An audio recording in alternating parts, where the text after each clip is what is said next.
على أشرف الأنبياء والمرسلين نبينا محمد وعلى آله وصحبه أجمعين. اللهم انفعنا بما علمتنا وعلمنا ما ينفعنا. اللهم زدنا علما إنك أنت عليم الحكيم. اللهم اجعل هذه المحاضرة حجة لنا لا حجة علينا يا رب العالمين. أما بعد. Today, inshallah ta'ala, we're going to cover a topic called nafa. The topic is called nafa, right? And when we translate nafa, it means maintenance. If you translate it to mean maintenance. So when a man gets married, what is he responsible for, or what is he required to do? Before we go into that, does anyone know? Are any men here married? The men that are married, what is nafaka? What is maintenance? What does that mean? What are you responsible for? Hope, before you answer, is your wife here? No? All right, then you can answer, because if she was here and you don't know, you might be in trouble. Well, I'll let somebody else answer. All right. Huh? What are you responsible for? For the housing, food, clothing. Housing, food, clothing. Yeah, Okay. like the basics. Anything more than that? I've heard some other stuff, but I don't know how. Right. Anyone else?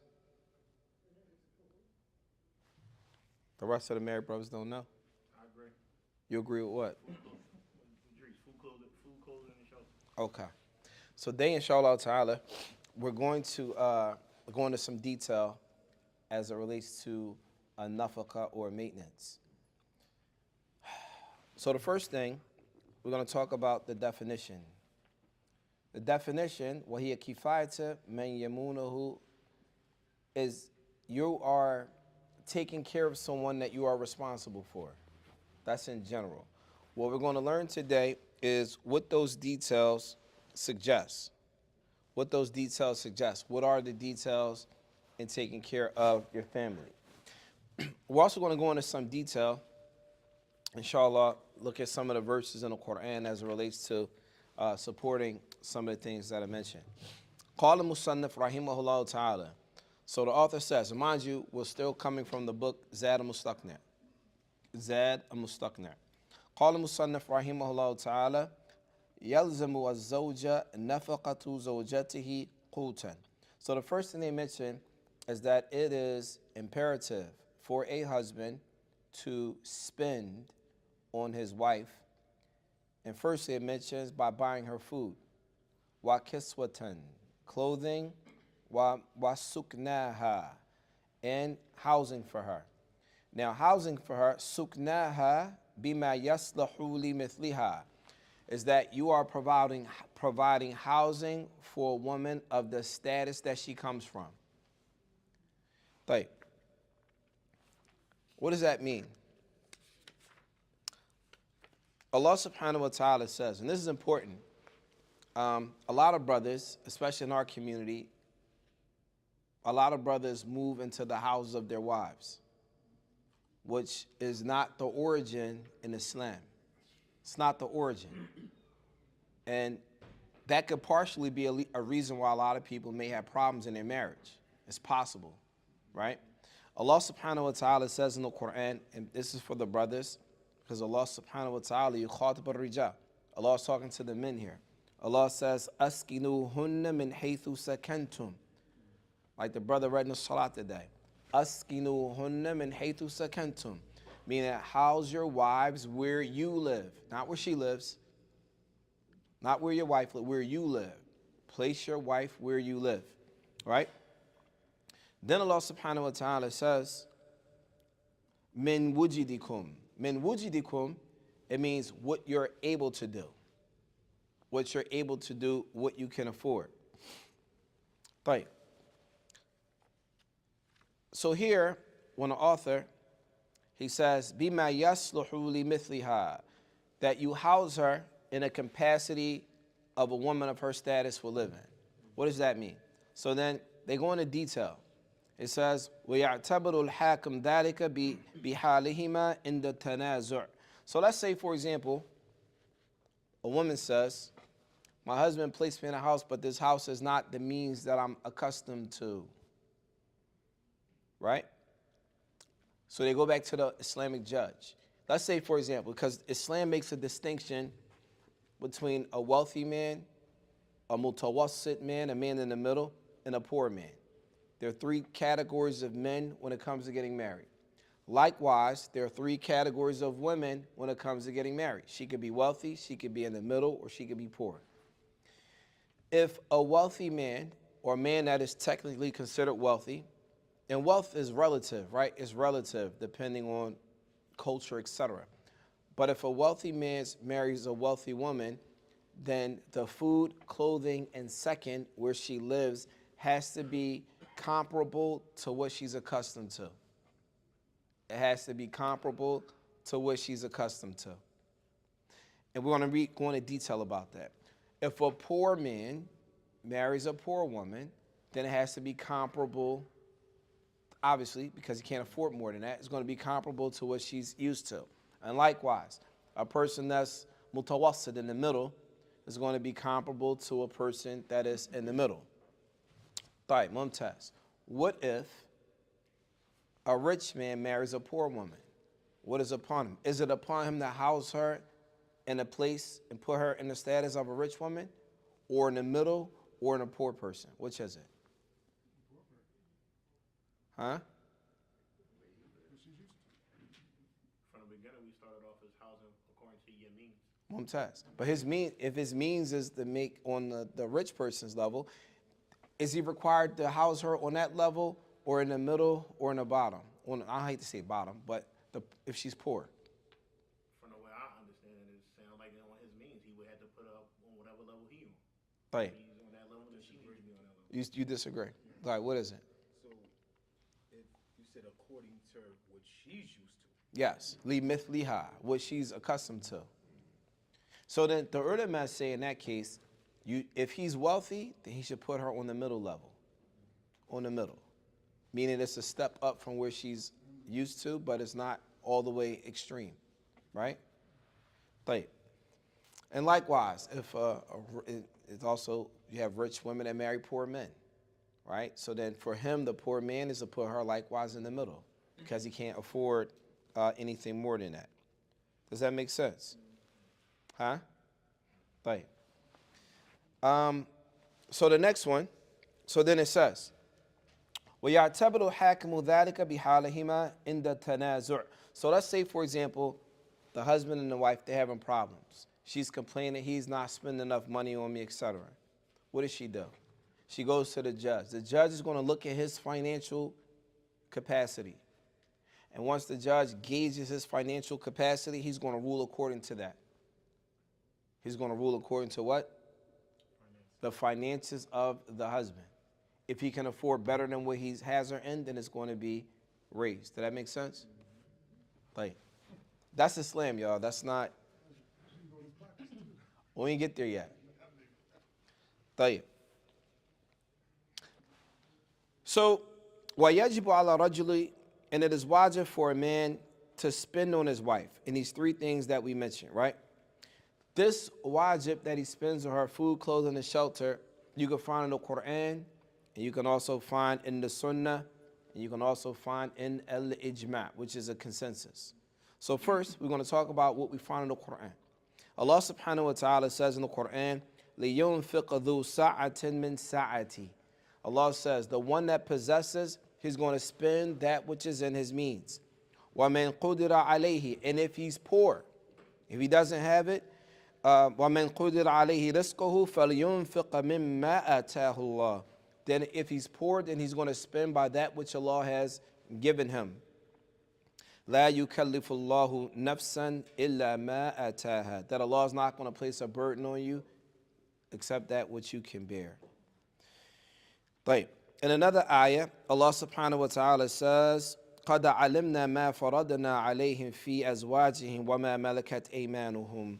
Allah subhanahu wa ta'ala says, we know that what we have made obligatory upon them, that basically they should spend on their wives.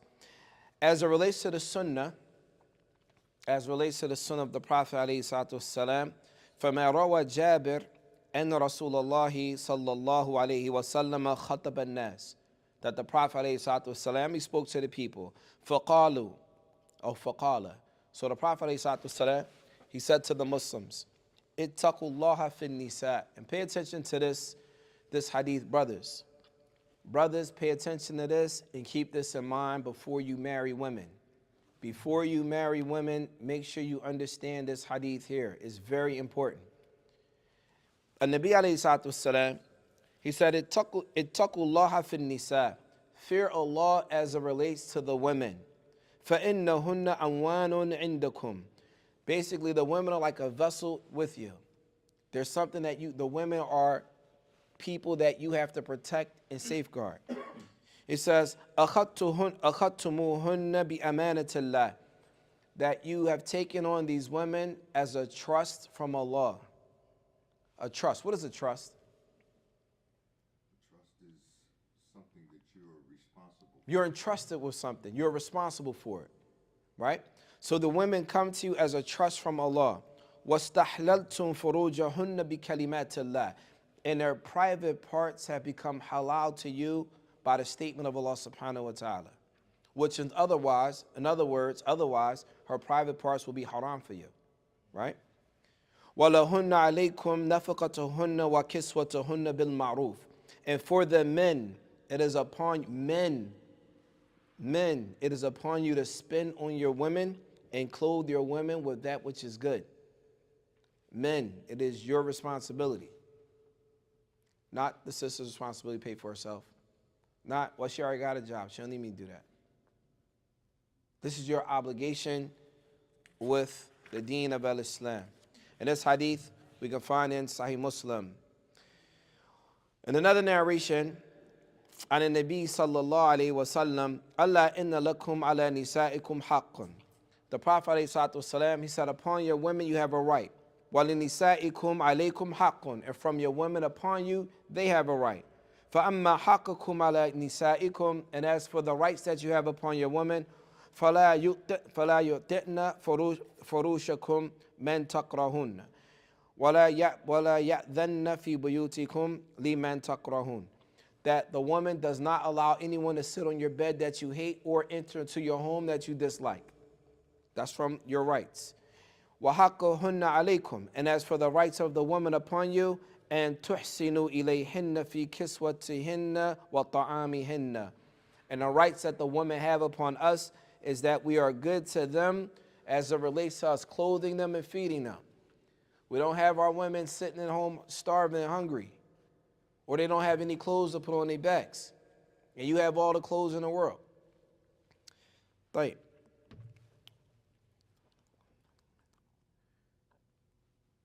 وقال هذا حديث صحيح. And then another narration, جاءت هند. And this hadith is very important. The next one is very important. جاءت هند. Hindun was from the Sahabiyat. She came to the Prophet sallallahu alaihi wasallam. فقالت يا رسول الله. She said, O Messenger of Allah, Inna Aba Sufyan. Now mind you, she came to the Prophet ﷺ complaining about her husband. This is number one. Sis, brothers, your wife do not need your permission to go talk to the imam if she has a problem with you. Sis, brothers, understand your wife does not need your permission if she has an issue Islamically and she needs clarification, or if she has an issue with you. Shar'an, you can't say you can't go seek no clarification about what's going on. What happens is, a lot of brothers tell their women, nah, I don't want you talking to the man. Like, what's she supposed to do? Like, you can't talk to your wali. You can't talk to your father. You can't talk to them. Well, what is she supposed to do? If she has a problem with how you're running the family and she thinks you're wrong Islamically, what is she supposed to do? If she can't go talk to nobody, what is she supposed to do? Brothers, what is she supposed to do? What's the option? There's no option. It's slavery. Basically, she can't say nothing. It's a problem. This is not from our deen. The proof of this is this hadith right here. Hind, radiallahu ta'ala anha, she came to the Prophet ﷺ complaining about her husband. So this is an indicator to show that a woman has an out. If she has an issue in her marriage, she can complain to someone that can help her marriage, that can help solve the problem. Otherwise, brothers, if your wife doesn't have an outlet or a voice and she has an issue, it's going to be a problem later. Women are just sit until it blows up on you. طيب. So he says, فَقَالَ يَا رَسُولَ اللَّهِ. So he said, O Messenger of Allah, إِنَّ أَبَا سُفْيَانَ رَجُلٌ شَحِيحٌ. She said, my husband, Abu Sufyan, is very stingy, bakhil, he's tight. He don't give us no money. وَلَيْسَ يُعْتِينِي مِنَ نَفَقَةِ مَا يَكْفِينِي وَوَلَدِي. She said, he doesn't give me enough money to take care of me and our son. He doesn't give us enough money. فَقَالَ. So the Prophet ﷺ, what did he say to her? What do you think he said? Now mind you, Abu Sufyan, he had money. He wasn't poor. What did she tell him to do? Take from his wealth. Mumtaz. And Nabi alayhi salatu wasalam, he said, خُذِي مَا يَكْفِيكِ وَوَلَدِكْ بِالْمَعْرُوفِ. Then if you see his money, take some of his money without his permission. That which is just, not excessive, take what you need. That will suffice you and your son. This is the Prophet ﷺ telling a woman to take from her husband's wealth to suffice herself and her son. Why would he tell her to do that? Is that money that the man has, is that her haq? Is it her haq? Yes, that's her right. It's an obligation. طيب.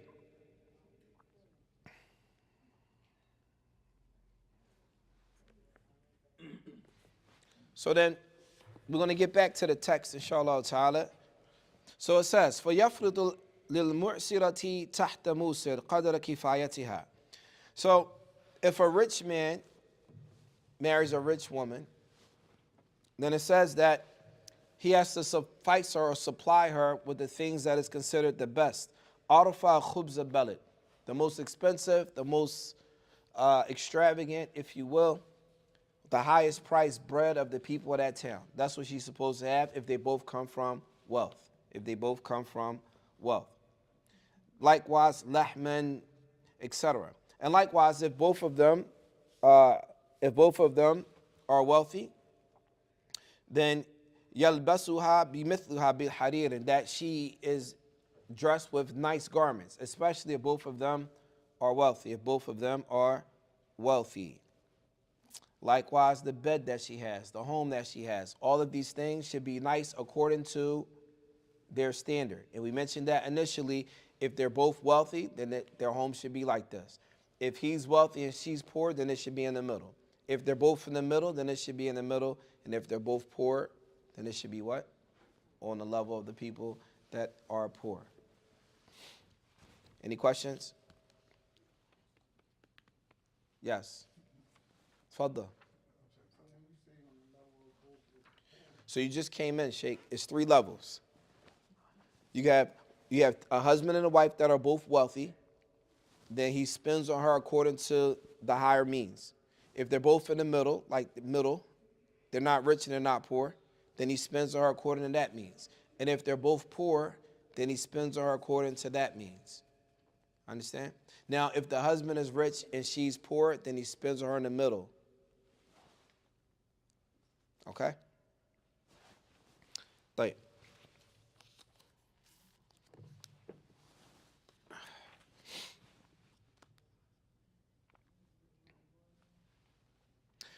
What else is upon the husband? So he said food, clothing, and shelter. The next thing that is upon him is وَعَلَيْهِ مُؤْنَةَ النَّظَافَةَ زَوْجَتِهِ, is that he has to pay for her to clean herself, obviously, right? Soap, any beautification things that she needs for herself, then you're also supposed to supply that too, men.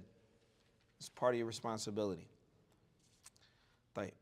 The next part is a difference of opinion amongst many of the early men. So I'm not even going to mention that because that might cause some issues. I'm not going to mention it. Fadda. No, I was going to say mention it because maybe something I heard. No. Well, what did you hear? I heard it like sometimes medical. Yes, that's what I was going to. So listen, the reason, you know what, maybe I should mention this, right? So when we were in Mecca, we studied a book with Sheikh Ahmed Bazmoul, my very first or second year at Qura. We studied a book from Sheikh Abdurrahman al-Sa'di. He had a book, it's called The Wayfarer. I don't know what it's called, I forget what it's called. Minhaj al-Salikin. We studied Minhaj al-Salikin. And we were sitting in his living room, and he got a phone call from a brother. And the brother was complaining about his wife. And I remember this because at the time I never heard this before. And so the brother was complaining about his wife, and the sheikh said to him, well, you're not responsible for her medication and her health insurance and all. That's not your responsibility. So when he got off the phone, so I'm like, I never heard that before. Why is that? Why is that? And so some of the ulama, they have a difference of opinion on it. But what I said to the brother, even though that may not be obligatory for the man, if you have the ability to, and this is your sister in Islam, why wouldn't you? Even if that's not obligated for you to do, if she's sick, why wouldn't you? If a brother you was cool was sick and you had the ability to help him, how much more so your wife? So that's the reason, that's what I mentioned then. I'm still mentioning the same thing now, but I wasn't going to mention it. But you forced me to, alhamdulillah. So then the second thing, the next thing we're going to talk about, if a man divorces his wife, right? Nafaqatu mutallaqa raj'iyya. Let's say he divorced her on her first or second divorce. Is he required to spend on her? Yes. Damn, sisters. I ain't hear a sister the whole class. She must be an iddah. Whoever said. It says nafaqatul mutallaqa raj'iyya. Yes, he has to spend on her. Wa kiswatuha, clothe her. Wa suknaha, and provide for her housing, like he's her wife, or like, she's his wife. The only thing that is not required for a man, if he divorces his wife, he can take her back. What's not required? Nights. The nights. He doesn't have to stay there. We had a situation where a sister, I think a lot of people here believe that if a woman is divorced, that he has multiple wives, etc., that she still thinks that she gets nights from him. Sisters, if a brother divorces you, he is not required to spend nights with you. He is not required. Islam does not require him to spend nights there. I don't know where that came from. Was that taught somewhere? It was? I don't know who taught that. Yes. What be a sin? Not spending nights there? No, it's a divorce that you could take. She's still technically your wife. So you can still stay there if you want to, but you're not required to. Right. What about al-ba'in bi-fasakh? Let's say, for example, a woman asks for a khul'a. Are you responsible to spend on her? Huh? Under no circumstances? Mumtaz. If a woman asks for a khul'a, and you grant her a khul'a and she's pregnant, then you are still responsible. And kanat hamilan fa nafaqatu lil hamli, then you're spending on her based on her pregnancy, not for her. And you can't spend on the baby without spending on her. Remember, men, if you have children and you get a divorce, they are still your responsibility. I think I need to mention that because I think some brothers don't understand that. Brothers, when you get a divorce, your children are your children. They're not another man's children, they're your children. You are responsible for them. Not another man, you're responsible for them. A lot of brothers get confused. If they can't have a woman, they don't want the child. What sunnah is that? That's a sunnah for some brothers. All right? Yes. Well, in some cases, women be bitter and don't even allow a man to do that. In some cases, the women are bitter and don't allow the men to do what? Right, we're not talking about that, though. We're not talking about the women that don't. Right now, we're talking about the men that just throw out the baby and they can't have a woman, they don't want the baby. Right? But here in Islam, if the woman is pregnant, you're still required to support her while she's pregnant. Not because of her, but because of the what? The child. Right. So right now we're going to mention a list of instances where women can lose their nafaqa. They can lose their maintenance, if you will. They can lose it. So it says, "Min hubisat walau dhulman." If you're married to a woman, and let's say your wife gets locked up, she's booked. Do you still have to spend on her? Yes or no? No. No. No. She's not available. Oh, nashazat. Or she doesn't listen to him. Some brothers, and I don't know how you do it, some brothers are married to women that do whatever they want. I don't know how y'all brothers do that. Is that another sunnah? Everybody here, some brothers, it ain't you. Some women do whatever they want. Go in and out the house, come at the shy. Right? However way they feel. So if a woman nashazat, let's say for example, a man asks his wife that she just refuses to listen to him, refuses. But in this case,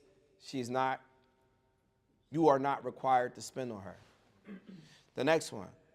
Oh, طاوعت بلا إذنه بصوم أو حج. Let's say, for example, you're sitting at home with your wife, and it's like 12 o'clock. Like, hey, let's go out to eat. Oh, I'm fasting today. She's like, no, I'm fasting today. But she's fasting a sunnah fast, and she didn't even talk to you about, hey, in this case, she could also lose her nafaqah. She could lose it. Or, let's say, for example, Hajj season comes around, and she already booked her plane ticket to go make Hajj and didn't tell you. She's getting ready to leave with a group to go make Hajj. In this case, she could also lose her nafaqah. Right? Yes. We say that would be fasting without his permission. Yeah, voluntary fast without his permission. Bila idnihi. If a woman fasts a voluntary fast, she should seek her husband's permission. That's from the rights of a husband. Lazim to stop that. Listen, in Islam, the husband, Allah subhanahu wa ta'ala gave the husband status over the women. And this is why, brothers, when you get married, you have to be a responsible man. You could become an oppressor. Some men really are oppressors, right? Allah subhanahu wa ta'ala gives you authority over women. Some men exploit that opportunity and they oppress women. طيب. أو أحرمت بنذر حج أو صوم أو صامت عن كفارة أو قضاء رمضان مع سعة وقته. So let's say, for example, if a person, when you make another, that means you must do it. Another is an oath. So let's say, for example, a woman, she made an oath to make Hajj or to fast or to make up her days for Ramadan, but she has time to do it and she does it anyway without, at least. So for example, let's say she has days to make up for Ramadan. Ramadan not for another 3-4 months. She makes her wajib fast up now to stop then, without seeking permission to do it from her husband. Like, somebody said, well, how is that? The wife of the Prophet, Aisha radiallahu ta'ala anha, they say that she wouldn't make up her fast from the previous Ramadan up until the upcoming Ramadan because she was busy with the Prophet, alayhi salatu wassalam.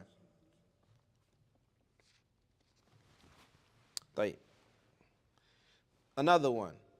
أو سافرت لحاجتها ولو بإثنه سقطت.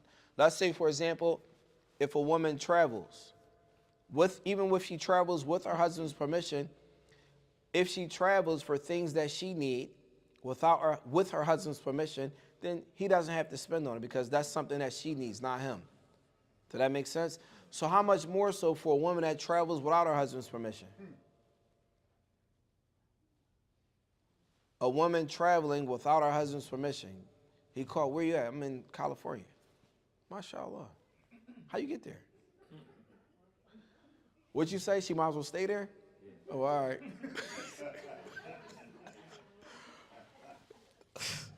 What'd you say? Tell her, wait there, you're going to ship her stuff to her? It's like, were you in California? I hope you like it out there, John. Inshallah. Chill, I got you. What's your address?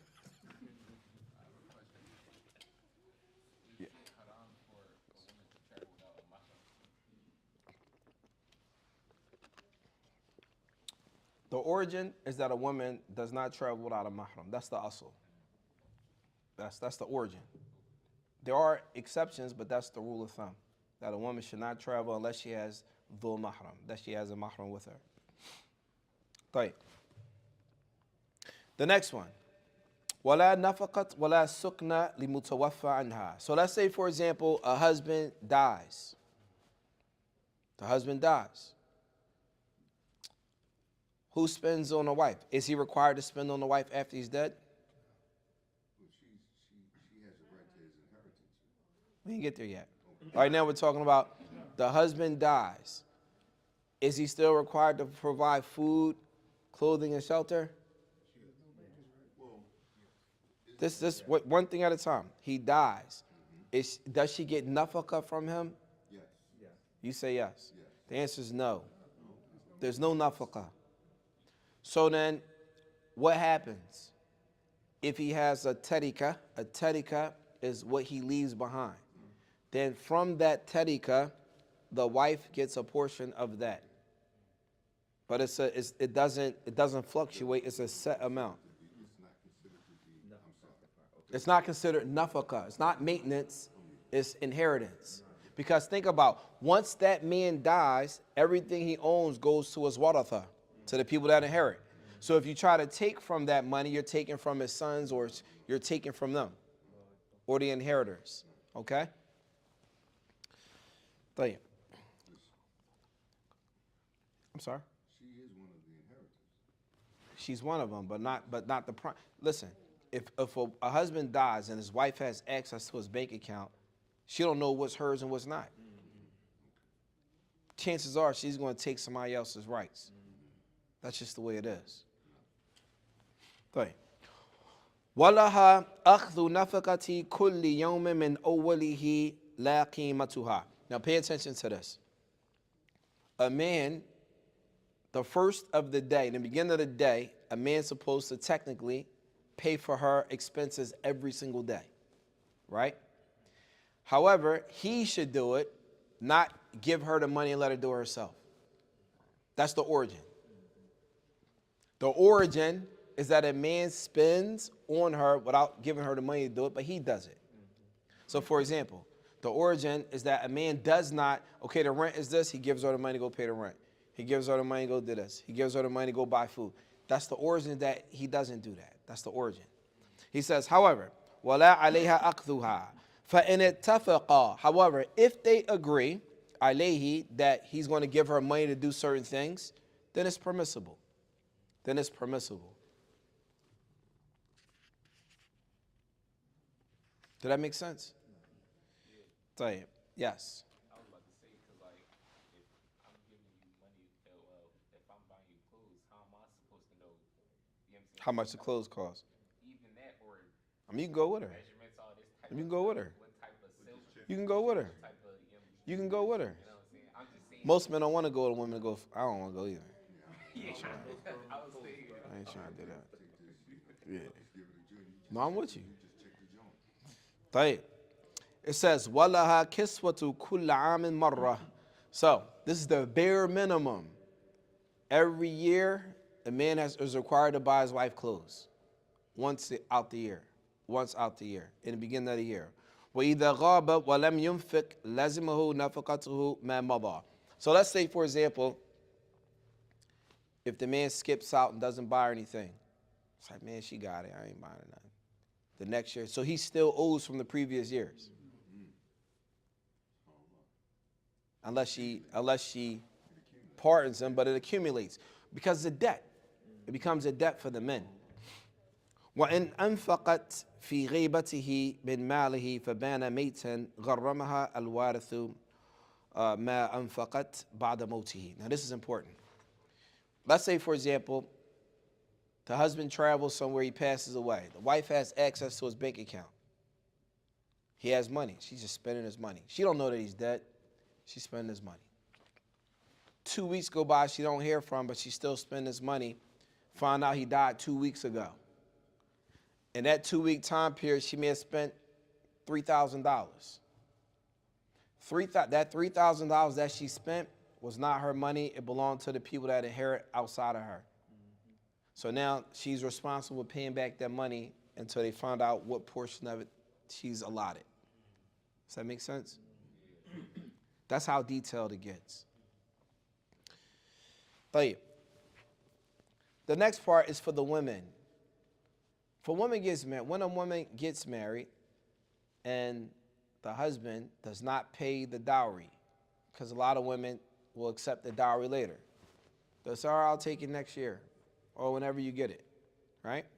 It says, وَمَنْ تَسَلَّمَ زَوْجَتَهُ أَوْ بَذَلَتْ نَفْسَهَا مِثْلُهَا يُطَعُ وَجَبَتْ نَفَقَتُهَا وَلَوْ مَعَ صِغَرٍ أَوْ مَرَضٍ وَوَجَبَتْ. So, وَجَبَهُ. So basically, if a man, once a woman gives herself to you, that leaves with you and go in your house, at that point in time, you have to start spending on her. At that time, it becomes obligatory for you to spend on her. However, وَلَهَا مَنْعُ. But she can say, no, I don't want to go to you as long as you did not pay the dowry. So let's say they got married, but she says, I'm cool. You can stay over there. I'm going to stay over here with my family house until you pay the dowry. Once you pay the dowry, then I come on through. That's her haq. That's a woman's right. Sisters might not know that. She might be uncomfortable, like, man, is he going to burn me? Is he going to really pay the money or not? Right? So she can be like, I'm not coming to stay in your house until I get the dowry that we agreed to. A woman might not make that decision. Maybe her father would. Like, no, she ain't going nowhere until you pay that money. You know what I'm saying? But see, the problem is women don't listen. They know better. And then men do what they do. And that's a whole nother conversation, Naeem. We got to talk about that later.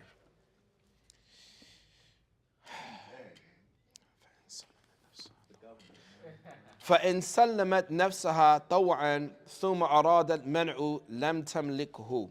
So let's say, for example, she says, all right, I'm going to go. So she leaves to go with him. Then once she's with him, she's like, no, never mind, I'm going back. Once she goes with him, she can't go back. Once she goes with her husband, moves in, she can't say, no, I'm going to go back to my house till you pay that dowry. It's too late. And I would advise the sisters, if you get married to a man and if the dowry was something significant, like it was, and it's important that he pays you that, obviously it is. That's your right. If you start by, and this is just advice when you're dealing with men, if you start giving men passes, men gonna always take passes. Now, y'all don't know that till it happened to you. I'm telling you. Because if you knew it, half y'all wouldn't move the way you move. If you give a man a pass, he gonna take it. If you say, Dad, pay that money by next week, if you want to marry, he gonna make sure it's paid. If you know he can wait 5 years later, then he gonna wait 5 years later. I'm telling y'all. Right.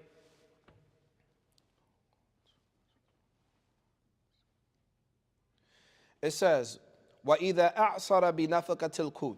Now pay attention to this. If by chance your husband, he falls on hard times financially, he's not able to provide you food, clothing, and shelter, she can get out of the marriage. Yes, sisters, you have a right to leave the marriage. If the husband is not financially supportive, if he can't provide you a house, he's not providing you clothing, he's not providing you food, it is your right to seek a fasq nikah. You can seek an annulment, you can seek out of the marriage. Even if he loses his job. He loses his job. She might say, they lost his job. Man, I'm cool. I can do bad by myself. That's how women, it's raw. It is what it is. Men understand that. It ain't about your feelings. It's real life. It is what it is. Damn, everybody quiet like that. That's just what it is. Back on the come up.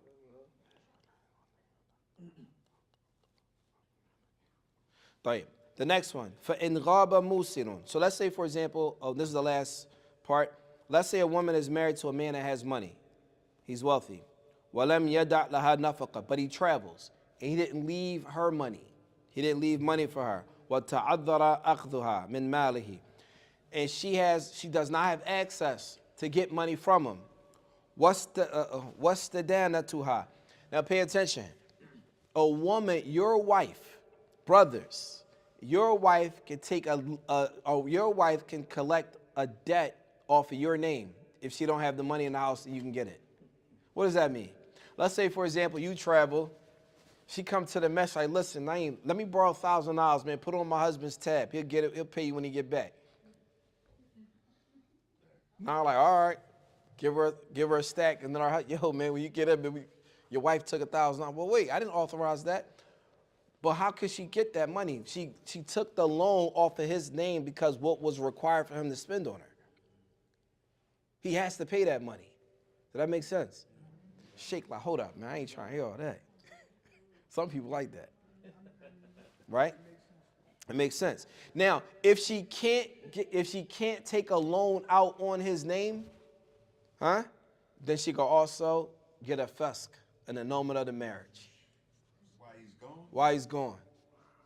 If he didn't leave her and let's say the rent's not paid, she's about to hit the streets, no food, no shelter, even though her husband got money but he's not here, and she can't get a loan out on his name to take care of herself, then she can get an annulment of the marriage. What does it look like in real time? So let's come up with an example. I mean, I ain't saying warning this. No, the purpose, listen, Sheikh, the purpose of this is to let women know what their rights are. Right? A lot of our women are captives. They don't know. These are things, just like we know what's for us, they need to know what's for them. That's fair. Otherwise, it's oppressive. Huh? Yeah, we don't even know what's for us. No. Some of us think everything is for us. Like, for example, you mentioned the case about if a sister has a problem, she wants to go to an imam of a masjid or somebody she thinks can help him, and he's like, no, you can't talk to them. Where's that in Islam? Where is that? Now, I can see if her husband like, when you talking to him, you don't have no knowledge. You talking to an ignorant person. Maybe. That may be one thing. Maybe maybe the husband knows the guy. Then if you're going to say don't go to him, then come up with somebody else that has some knowledge and come up with an alternative. All right? Right. We're going to stop with that, open up the floor to some questions. No questions. Go ahead, Nah. Go ahead, Sheikh. I know you got a question.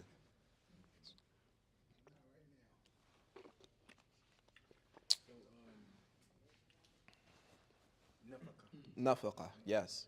So, for instance, if you plan on getting married, and the sister says, "This is my maintenance," right? My maintenance is $500 a month. What is the five? What do you mean? This is for a brother moving in with her, or is she moving into his house? What are you talking about? No, I guess it's. See? So pay attention. When a sister comes and tells you, brother, my maintenance is this, what she's telling you is, you got to come move in my house, and this is how much my bills are. I'm telling you, brothers, askinu hunna min haythu sakantum.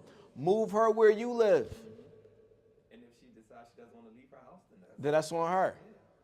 your bill's your bill. Yes. That's based on the origin, right? That's the origin. Meaning that The origin is that the woman moves in the house of her husband. That's what Allah says. That's our deen. because a lot of women that I deal with, they don't understand that. The women don't understand what? That the origin is for the woman to move into the man's house. Yes. Majority of the women believe Sisters. when they come for a husband, their mindset is he's moving in with me regardless. No, that's a ghalat. Sisters, when you get married, the origin is that you move into a house that your husband provides for you. If you're doing that, then she can't say my maintenance is this. What maintenance? You living with me. You ain't paying no bills. Sit down. You ain't paying no bills. Go sit down. Have a seat. Right? That's what I'm saying. But when you're moving into her house, then she's going to say, well, maintenance is this. Oh, all right. It might be that you remember the word, it might be the way around, you might be paying your maintenance. Astaghfirullah. Yeah. Do you understand what I'm saying? So the reality is this. Sisters, when you get married, you can't, when you say how much your maintenance is, you're letting the man know that he has to move in your house. That's not what Islam says. I'm not saying you can't do that. And I'm not saying everybody's situation is different. Right now, we're talking about the general rule of thumb. The rule of thumb is a woman moves into a man's home, not the opposite. Not the opposite. Is that clear? Right. Any other questions? Yes. Fadl. One more question. So in a situation where the wife and the husband does divorce and the mother still has the kids. The wife and the husband divorce, the mother still has the children. Right. Or let's say even if it's a situation where the kids go to visit the mother, who's responsible for feeding those kids? Even let's say the kids go to visit the mother, right? They live with the father, go to visit the mother. Who's responsible for feeding the kids? Shuf, The you mother share. or the father responsible? Pay attention. Your kids are your responsibility all the time. Fathers, if your kids live in someone else's house, you're still responsible for your kids. You're responsible for feeding your kids, you're responsible for clothing your kids, and you're responsible for their housing. So if your kids don't live with you and they live with someone else, you need to be paying part of that rent. Fathers, you need to be paying a piece of that rent. You need to be paying for your kids' food, their clothing, everything that got to do with your kids, that's your responsibility. It's no one else's. There's not another man's responsibility to take care of your kids in no way, shape, or form. Huh? Who's going to be mad at me? This is Islam. You going to be mad at the deen? This is Islam. You mad for it? Yes. To kind of comment on that, I understand that 100%. In our community, as Nas said, some of the women, they bitter, whatever. What about the brothers that are getting my kids and they like, no? That's a different conversation, Sheikh. That's different. But even if you're still responsible for your kids, at no point in time, fathers, is your responsibility for your children removed, regardless of the mother, regardless of their mom. You're still a dad. Men, that's a responsibility. You're still a father. Those are your kids. They carry your name. They look like you. They're your responsibility. You can't put that on another man. Men, now we're going to get on the men. I'm just saying, hold up. Men, just real rap, men, like real talk. How do you feel your son or your daughter looking at another man every day and don't even see you? How does that make you feel? Just as a man, like real talk. You got to be a lame dude for that with a capital L. I'm just being honest. That's lame. And this is the reason when we look at all these young kids out committing all these crimes, that's because their dad's not around. That's because their fathers are not around. It's a problem. Now, I'm not saying sisters, I'm not saying that, okay, somebody can help with your kids, but at the end of the day, their father's their father. You can't replace their dad. And fathers, men, you have to take care of your children. Yes. So like you were saying earlier, as far as the women giving a man a pass all the time and they would keep taking them passes, this would be similar to one of them passes. Yeah, a woman would give her children's father a pass, make him not be responsible. And in some cases, a woman will give their children's father a pass, but put the responsibility on her new husband to raise her children. Yes, this is common. This is common. The kid's father, he get a pass. Oh, he ain't really around. But then they expect you to do all that. That's a problem. Sisters, that is not cool.